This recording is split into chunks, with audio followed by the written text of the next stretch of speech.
ഈ ക്രിസ്മസ് ആഘോഷിക്കാൻ കൂടുതൽ ക്രിസ്ത്യാനികളെക്കാളും റെഡി ആയിട്ട് നിൽക്കണം നമ്മളാണ് അല്ലേ? ഒരു ആഘോഷങ്ങൾ കിട്ടാൻ കാത്തിരിക്കുക അടിച്ചു പൊളിക്കാനായിട്ട്. മുസ്ലിം ഉമ്മത്ത് വേറെ ഒന്നുമല്ല. ഞാൻ ഇന്നലെ കണ്ടൊരു കാഴ്ച, ഇന്നലെ രാത്രി ഞാനിങ്ങനെ ആലുവയിൽ കൂടെ പോയി. അപ്പൊ ഈ ഡ്യൂട്ടി പെയ്ഡ് ഷോപ്പുകളൊക്കെ ഒരുപാടുണ്ടല്ലോ, അതുപോലെ തന്നെ ചെറിയ ചെറിയ ക്രിസ്മസിന്റെ ഐറ്റംസ് ഒക്കെ ഇങ്ങനെ തൂക്കിയിട്ടിട്ടുണ്ട്. പടച്ചം വേണ്ടി വെച്ച് ഒരു കട ഞാൻ കണ്ടു. ആ കടയിൽ തല മറക്കാത്ത ഒരു വെള്ളമില്ല ഈ സാധനം മേടിക്കാൻ. തല മറച്ച ആരുമില്ല എന്നല്ല, തല മറക്കാത്ത ഒരു സ്ത്രീയും അക്കൂട്ടത്തിലില്ല. ഏതാ? സാന്റാക്ലോസിന്റെ തൊപ്പി വാങ്ങാൻ, സ്റ്റാർ വാങ്ങാൻ, ഇതിനൊക്കെ ആരാ വരുന്നത്? തല മറച്ചവരാണ്. എന്നാലും ആ തക്കുവ ഒരു കൈവിട്ടിട്ടില്ല കേട്ടോ. ആ തലയൊക്കെ മറച്ചിട്ടാ വന്നേക്കണ. നബിയെ അങ്ങ് പറഞ്ഞു കൊടുക്കണം, അല്ലാഹു ഏകനാണ്, അല്ലാഹു സമദ്, എല്ലാം പരിപാലിക്കുന്ന നിരാശ്രയനായ റബ്ബാണ്. അല്ലാഹു സമദ്, ലം യലിദ് വലം യൂലദ്, അവന് സന്താനങ്ങളില്ല, അവന് പ്രസവിക്കപ്പെട്ടതുമല്ല. നബിയേ, ഈസാ നബി അള്ളാഹുവിന്റെ സന്താനമാണെന്ന് വിശ്വസിച്ച് ആരൊക്കെയോ ചേർന്ന് നടത്തുന്ന ആരാധനകളിൽ, അനുഷ്ഠാനങ്ങളിൽ മുസ്ലിം ഉമ്മത്തെ നിനക്കെന്താണ് കാര്യം? നമുക്കെന്താണ് കാര്യം? നമ്മൾ എന്തിനാ അതിന് പോയി തലവെച്ച് കൊടുക്കുന്നേ? അവരാഘോഷിച്ചോട്ടെ, അവരുടെ ദൈവത്തിന്റെ ആചാരങ്ങൾ അവർ ആഘോഷിച്ചോട്ടെ. നമ്മൾ അതിൽ പോയി പങ്കെടുക്കേണ്ടതിന്റെ ആവശ്യകത എന്താണ്? ഇപ്പൊ നക്ഷത്രം തൂക്കുന്ന മുസ്ലിം വീടുകളുണ്ട്, വളരെ ചുരുക്കമാണെങ്കിലും. നക്ഷത്രം എന്താണ്? ബത്ലഹേമിൽ ജനിച്ച ദൈവപുത്രനെ കാണാനായി ജ്ഞാനികൾ ഇങ്ങനെ നടന്നു പോകുമ്പോൾ അവർക്ക് വഴികാട്ടിയ നക്ഷത്രത്തിന്റെ ഓർമ്മയ്ക്കാണ് നക്ഷത്രം വീടുകളിൽ തൂക്കുന്നത്. നമ്മളൊരു രസത്തിന് തൂക്കണമായിരിക്കും, എന്നാൽ അതിന്റെ പിന്നിൽ ഇങ്ങനത്തെ കഥയുണ്ട്. സാന്റാക്ലോസ് അത് അവരുടെ വലിയ സെയിന്റ് ആയിരുന്നു, അവരുടെ പുണ്യപുരുഷനാണ്. ആ ദേശത്തിലൊക്കെ നമ്മൾ നടക്കേണ്ട കാര്യമുണ്ടോ? ഞാൻ പറഞ്ഞത് മതേതരത്വമെന്ന്. ഞങ്ങൾ തീവ്രവാദികളല്ല, ഞങ്ങൾ മതേതരത്തിന്റെ ആൾക്കാരാണ് എന്ന് ജനങ്ങളെ തെളിയിപ്പിക്കാൻ വേണ്ടിയിട്ട് പള്ളിയുടെ അകത്ത് ക്രിസ്മസ് ആഘോഷം നടത്തുക, അല്ലെങ്കിൽ ക്രിസ്ത്യൻ ചർച്ചിന്റെ അകത്തേക്ക് എന്നിട്ട് അവര് പരിപാടി നടത്തുന്നതിന്റെ ഇടയിൽ അവരുടെ കുർബാനയിൽ പോയിട്ട് നമ്മൾ പങ്കെടുക്കുക. ഇതൊന്നും ഇസ്ലാമല്ല. അങ്ങനെയൊന്നും ഇസ്ലാം തീവ്രവാദമല്ല എന്ന് തെളിയിക്കേണ്ട ആവശ്യകതയൊന്നും നമുക്കില്ല. നമ്മൾ നമ്മുടെ ദീൻ മാന്യമായി തുറന്നു പറഞ്ഞ് മുസ്ലിമായി നമ്മളൊന്ന് ജീവിച്ചാൽ മതി. നമ്മൾ മുസ്ലിമായി ജീവിക്കാൻ തയ്യാറാവണില്ല. നമ്മളിൽ എവിടെയാ ഇസ്ലാമുള്ളത്? ഇതൊന്നുമില്ല. ഇപ്പോ ക്രിസ്ത്യൻ മാനേജ്മെന്റ് സ്കൂളുകളിലൊക്കെ നിർബന്ധമായി കുട്ടികളോട് നിങ്ങൾ സാന്റാക്ലോസിന്റെ വേഷത്തിൽ വരണം, നിങ്ങൾ തൊപ്പി വെച്ച് വരണം, നിങ്ങൾ അങ്ങനെ വരണം, ഇങ്ങനെ വരണം. കുട്ടികളൊക്കെ പറഞ്ഞു വിടുക. നമുക്ക് നല്ല സ്റ്റാൻഡ് എടുത്ത് പറയാൻ കഴിയണം, എന്റെ കുട്ടിയെ എന്റെ വിശ്വാസത്തിനെതിരായ ഒരു കാര്യത്തിന് ഞാൻ അയക്കില്ല എന്ന് പറയാൻ എന്തേ നമുക്ക് ചങ്കൂറ്റമില്ലാതായി പോകുന്നത്?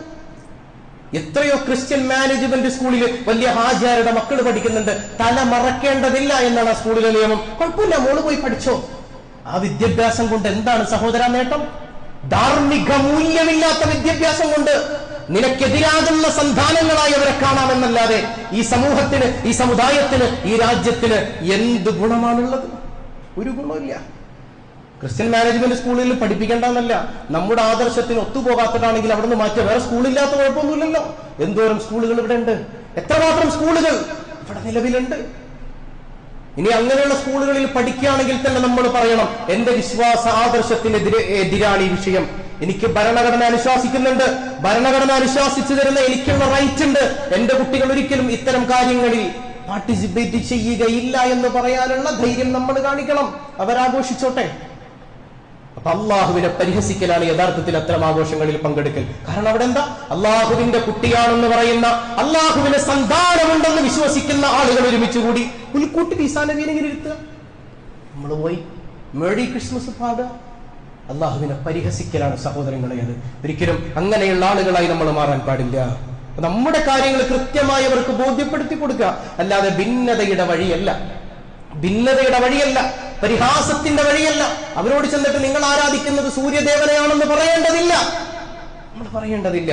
നമ്മുടെ റൂട്ട് കൃത്യമായി അവർക്ക് ബോധ്യപ്പെടുത്തി കൊടുക്കുക. ഒരു മുസ്ലിം കാര്യങ്ങൾ കൈകാര്യം ചെയ്യുമ്പോൾ അതിൽ മാതൃകയുണ്ട്. സയ്യിദുനാ വഹബീബുനാ റസൂലുള്ളാഹ്. വലിയ സംവാദങ്ങൾ നടന്ന കാലഘട്ടം ഉണ്ടായിരുന്നു കേരളത്തില്. പണ്ട് നിലമ്പൂരില് മിഷണറി പ്രവർത്തകർ ഇങ്ങനെ ഇറങ്ങി നടന്നിട്ടുണ്ട് വീടുകൾ തോറും. അവരിറങ്ങി നടന്ന് പാൽപ്പൊടിയും വീട്ടിലേക്കുള്ള സാധനങ്ങളൊക്കെ കൊടുത്ത് ഒരുപാട് ആളുകളെ ക്രിസ്ത്യാനിസത്തിലേക്ക് കൊണ്ടുവന്നപ്പോ അന്ന് മഹാനായ ശംസുൽ ഉലമ ഇ.കെ. അബൂബക്കർ മുസ്ലിയാർ മഹാനവറുകള് 3 ദിവസം തുടർച്ചയായി ബിബ്ലിക്കൽ റിഫറൻസുകൾ വെച്ച് നടത്തിയ പ്രഭാഷണമുണ്ട്. ഒരുപാട് ആളുകളുടെ തെറ്റിദ്ധാരണ മാറി പൂർവ്വസ്ഥിതിയിലേക്ക് തിരിച്ചു വന്ന കഥ ഇന്നും നിലമ്പൂരിൽ പാട്ടാണത്. ഒരുപാട് രേഖപ്പെട്ട് കിടക്കുന്ന ചരിത്ര സത്യമാണ്. പക്ഷെ അന്നും ശംസുൽ ഉലമ പറഞ്ഞൊരു വാക്കുണ്ട്, ഈ പരിപാടി തുടർന്നു കൊണ്ടുപോകാൻ ഞങ്ങൾ ആഗ്രഹിക്കുന്നില്ല. നിരന്തരമായ സംവാദങ്ങൾ അത് ശത്രുതയ്ക്ക് വഴിവെക്കും. ആവശ്യമുള്ള ഘട്ടത്തിൽ ആവശ്യമായത് ആവശ്യമുള്ള സമയത്ത് പറയേണ്ടതുപോലെ പറഞ്ഞാൽ മതി. നിരന്തരം ഇതിന്റെ പിന്നാലെ നമ്മളിങ്ങനെ ശണ്ട കൂടി പോകേണ്ടവരല്ല. നമ്മുടെ ഭാഗം നമ്മൾ തുറന്നു പറയാ, അതായി ജീവിച്ചു കാണിക്കുക, മുസ്ലിമായി ജീവിച്ചു കാണിക്കുക. ഇന്ന് നമ്മളൊക്കെ സോഷ്യൽ മീഡിയയിലൊക്കെ എല്ലാവരും വലിയ മുഫ്തിമാരാണ്, എല്ലാവരും വലിയ പണ്ഡിതന്മാരെക്കാളൊക്കെ ദീനറിഞ്ഞവരാണ് എല്ലാ ആളുകളും, അല്ലെ? വലിയ ചർച്ചകൾ നടക്കുക സോഷ്യൽ മീഡിയയിൽ. ചിന്തിച്ചു പഠിച്ചോനെ, ഈ ഭാഗമൊക്കെ ഈ ഹദീസൊക്കെ ഇവർ കണ്ടിട്ട് തന്നെ ഉണ്ടോ? എവിടെ നിന്നൊക്കെ ഇങ്ങനെ സോഷ്യൽ മീഡിയയിൽ നിന്ന് കിട്ടും, അത് ഭയങ്കരമായിട്ട് ഷെയർ ചെയ്യും. അതിന്റെ ഇടയിൽ ഏതെങ്കിലും പണ്ഡിതന്റെ അഭിപ്രായം പറഞ്ഞ അയ്യേ താമ്പോടോ, കമന്റുകൾ വളരെ മോശമായിട്ട് വൾഗറായിട്ട് അതിനകത്ത് ചാറ്റ് ചെയ്യാം. നമ്മളൊക്കെ വലിയ മുഫ്തികളാണ്. നിങ്ങളാണോ ഇവിടെ ദീൻ വളർത്തിയത്? Including me. ഞാനാണോ, നമ്മളാണോ ഈ ദീൻ വളർത്തിയത്? ഇവിടെ സൂക്ഷ്മമായി ഇസ്ലാം അനുസരിച്ച് ജീവിച്ച അള്ളാഹുവിന്റെ സ്വാലിഹീങ്ങൾ, സൂഫികളാണ് ഇവിടെ ദീൻ വളർത്തിയത്. സൂഫി എന്ന് പറയുമ്പോൾ കള്ളന്മാരുണ്ട് ഒരുപാട്, അവരല്ല. അള്ളാഹുവിനെ അറിഞ്ഞ സ്വാലിഹീങ്ങൾ, സ്വാലിഹീങ്ങൾ, അവരാണ് ഇവിടെ ദീൻ വളർത്തിയത്.